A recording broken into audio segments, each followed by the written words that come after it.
कई लोग इस बात को एक सिरे से नकार देते हैं कि हमारे पूर्वज बंदर थे। खैर, इस बात को अनदेखा करने का वाजिब कारण भी है। आखिर कौन मानना चाहेगा कि सड़क पर अजीबोगरीब हरकतें करने वाले ये जानवर हमारे रिश्तेदार भी हो सकते हैं। आखिर कौन कल्पना कर सकता है कि बिना शर्म लिहाज के लोगों का खाना छीनने वाले बंदर और चिंपैंजीज हमारे नजदीकी पूर्वज हो सकते हैं। सीधी भाषा में कहें तो गलती लोगों की नहीं बल्कि उस सोच की है जिसने ये बताया कि इंसान बाकियों से अलग हैं और धरती पर वो सबसे स्पेशल हैं। सबसे अलग और सबसे खास होने के विचार से ही अक्सर लोग ये सवाल पूछते हैं कि अगर हम बंदर से इंसान बने हैं तो आज भी बंदर क्यों हैं? सच कहें तो ये सवाल बिल्कुल ऐसा है जैसे अगर सांप आज भी है तो छिपकलियां क्यों हैं? टेट्रापोड्स हैं तो मछलियां आज भी समुद्र में क्या कर रही हैं? या फिर यूं कह लीजिए कि कुत्ते अगर भेड़ियों से विकसित हुए हैं तो भेड़िए की प्रजाति क्यों अस्तित्व में है? खैर, ज्यादा कंफ्यूज होने की जरूरत नहीं है। आज की वीडियो में हम आपके सभी सवालों का जवाब देने वाले हैं और ये भी बताने वाले हैं कि आज के बंदर इंसान क्यों नहीं बनते।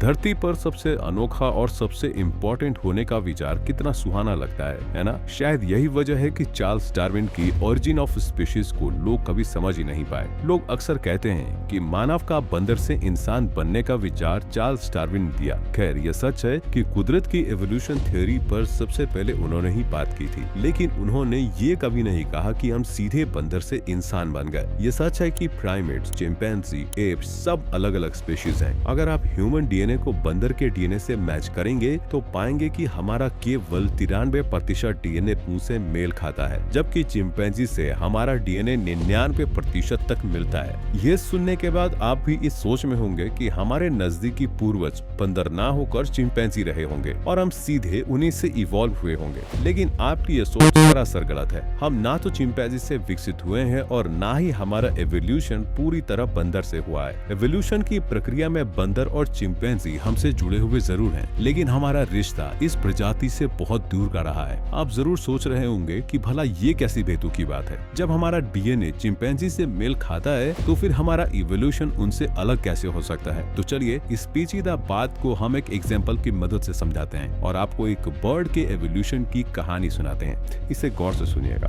क्योंकि चार्ल्स डार्विन ने भी इसी कहानी के जरिए दुनिया को एवोल्यूशन की कहानी समझाई थी। सालों की मेहनत के बाद उन्होंने फिंच बर्ड की थियोरी दुनिया के सामने रखी थी और इसी थियोरी ने विज्ञान जगत में तहलका मचा दिया था। बात करें फिंच बर्ड की तो डार्विन ने अपनी किताब के जरिए दुनिया को बताया कि 2 मिलियन साल पहले फिंच बर्ड के अस्तित्व की शुरुआत हुई। ये नन्ही सी चिड़िया अपने शुरुआती दौर में जितनी प्यारी थी उतनी ही मासूम। सबसे अनोखी बात थी कि धरती पर इसकी एक ही स्पीशीज मौजूद थी और ये एक ही जगह तक सीमित थी, लेकिन संख्या बढ़ने के साथ साथ अब इन्हें और ज्यादा भोजन खाने की जरूरत थी। ऐसे में दूसरे द्वीपों पर माइग्रेट होना ही बेस्ट ऑप्शन था, इसलिए फिंच बर्ड 3 ग्रुप में बंट गए। एक ग्रुप माइग्रेट हुआ आइलैंड ए पर, जबकि दूसरे ग्रुप ने आशियाना बनाया आइलैंड बी को, और जो बची वो हमेशा के लिए आइलैंड सी पर ही रह गई। ये वो बर्ड्स थी जिन्होंने अपने घर को नहीं छोड़ा और वो अपनी बर्थ प्लेस पर ही टिकी रही। माइग्रेट करने वाली फिंच बर्ड्स के दोनों ही ग्रुप ने अपने आप को नए वातावरण में ढालना शुरू किया। वहाँ उन्होंने अपने लिए घर बनाने और भोजन तलाशने की प्रक्रिया शुरू की। जाहिर सी बात थी कि आइलैंड ए का तापमान, इकोसिस्टम और हैबिटेट आइलैंड बी से बेहद अलग था। ए आइलैंड में फल ज्यादा मात्रा में थे, जबकि आइलैंड बी में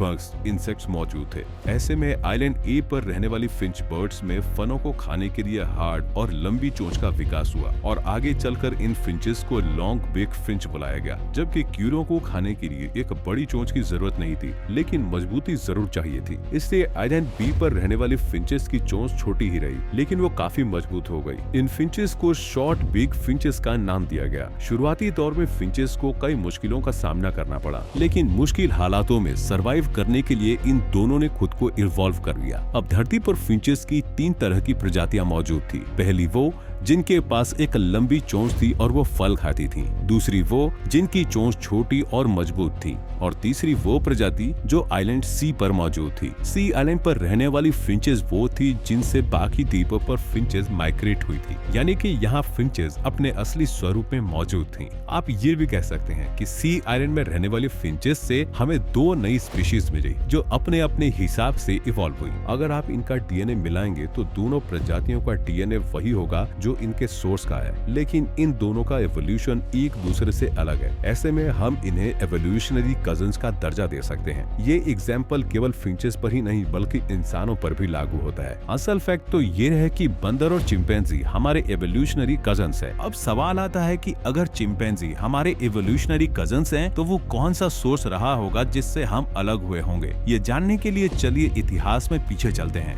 रिपोर्ट्स बताती हैं कि इंसान और चिंपैंजी ने लाखों साल पहले एक ही सोर्स में विकसित होना शुरू किया था और वो सोर्स थे होमिनिडाई। कहा जाता है कि ये प्रजाति हमारी साझा पूर्वज थी। शरीर से ये बंदर और इंसान दोनों ही तरह के दिखाई देते थे। ज्यादातर समय पेड़ पर रहने के अलावा ये झुक कर चलती थी। ऐसा इसलिए भी क्योंकि इनके पास लंबे हाथ थे। हालांकि इनकी सटीक शारीरिक बनावट कैसी थी वो आज भी हम नहीं जानते, लेकिन एक बात तो साफ थी कि इंसान और चिंपैंजी को एवोल्यूशनरी कजिन्स बनाने का काम इसी प्रजाति ने किया था। इस स्पीशीज में कई बदलाव और डिविजन्स हुए। इसी प्रजाति में होमिनिनाई और पोंगिनाई का डिवीजन हुआ। पोंगिनाई से उत्पन्न हुए पौओ जो पेड़ पर रहने वाले एप्स की तरह दिखाई देते थे, जबकि होमिनिनाई बने हमारे करीबी पूर्वज, जिन्हें हम अपने great great great great great grandfather का दर्जा देते हैं। हमारे ये पूर्वज एक बड़े लंगूर की तरह दिखाई देते थे। इनके शरीर पर लंबे लंबे बाल थे। कुछ होमिनिनाई पेड़ पर ही रहना चाहते थे, जबकि बाकियों ने विकसित होकर जमीन पर चलना शुरू कर दिया था। ऐसे में होमिनिनाई से दो डिवीजन हुए। पहले डिवीजन से बने होमिनिनी जो जमीन पर चलना सीख गए थे और इनके बदन पर बाल भी कम थे, और दूसरी बनी गोलिनी जो अब भी पेड़ पर ही रहना चाहते थे। गोलिनी से निकले गोरिल्ला जो आज भी धरती पर मौजूद हैं। आगे इस प्रजाति में कोई एवोल्यूशन नहीं हुआ, लेकिन होमिनिनी में दो डिवीजन हुए, जिसके चलते सबसे पहले उत्पन्न हुए हम यानी कि होमो सेपियंस, और फिर उत्पन्न हुए पेन पेनिस्कस यानी कि बोनोबो और चिंपैंजी। इन दोनों जीवों का डीएनए आज इंसान से 99% तक मेल खाता है। हमारी तरह ये भी काफी दिमाग वाले होते हैं। ये दो पैरों पर चल सकते हैं और जमीन पर रहने के साथ पेड़ पर भी अपना आशियाना बना सकते हैं। अब आते हैं हमारे सबसे दिलचस्प सवाल पर। ज्यादातर लोग बस यही जानना चाहते हैं कि आज चिंपैंजी या बंदर इंसानों की तरह इवॉल्व क्यों नहीं हुए, केवल हमारा ही इवोल्यूशन क्यों हुआ। दरअसल कुदरत में किसी भी प्रजाति का एवोल्यूशन तब होता है जब उन्हें विकास की जरूरत होती है। डार्विन की एवोल्यूशन थ्योरी में आपने नोटिस किया होगा कि फिंचेस भी तभी इवॉल्व हुई जब उनकी हैबिटेट में बदलाव हुआ। भोजन खाने के लिए जब उन्हें एक लंबी चोंच की जरूरत हुई तो उन्होंने अपने चोंच का विकास किया। अगर वो ऐसा नहीं करती तो वो भूखी मारी जाती। कुछ ऐसा ही हमें इंसानों के मामले में भी देखने को मिलता है। इंसान इवॉल्व इसलिए हुए क्योंकि उन्होंने पेड़ से नीचे उतरकर जमीन पर चलने का रास्ता अपनाया, जबकि गोरिल्ला और चिंपैंजी को ऐसा करने की जरूरत महसूस नहीं हुई। उन्होंने अपनी पुरानी कंडीशंस में रहना ही बेहतर समझा। जब वो पेड़ और घने जंगल में मजे से जिंदगी बिता रहे थे, तब इंसान अफ्रीका के मैदानी क्षेत्रों में फैल गए। भोजन के लिए इन्होंने ज्यादा समय सतह पर बिताना शुरू किया और इसीलिए ये दो पैरों पर चल पाए।